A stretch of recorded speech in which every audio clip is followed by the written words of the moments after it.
एमालेको सांसदहरूलाई नि गाइज जति जे गरे पनि सुख रहन्छ। बालनको खेद्दो खन्या छ, जे कुरामा हरेक शब्दमा नि खेद्दो खन्या छ।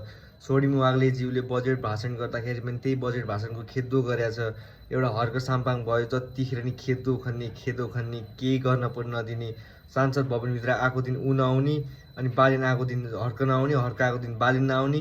बालेन त आफ्नो कामले गर्दाखेरि नआएको, हर्कलाई जतिखेर नि विरोध माइती घरमा उसको मान्छे राखेर रहेछ, एउटा केटी राखेर रहेछ। जतिखेर नि बालेन शाहको विरोध गर भनेर पैसा खुवाएको कि के गरे थाहा छैन, विरोध गरेछ बालेन शाहको। तर यस्तो भने चाहिँ देश अगाडि कहिले पनि बढ्दैन है।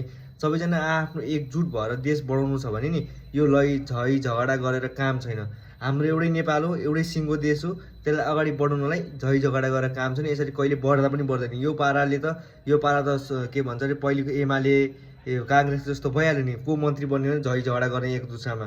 त्यस्तो नगरौँ होला गाइस, राम्रोसँगले एकजुट भएर देश अगाडि बढाऊँ। देश धेरै पछि गइसक्यो, यो पहिलेको नेताहरूले देश डुबाइसके। यस्तो नगरौँ भन्न चाहन्छु है म चाहिँ।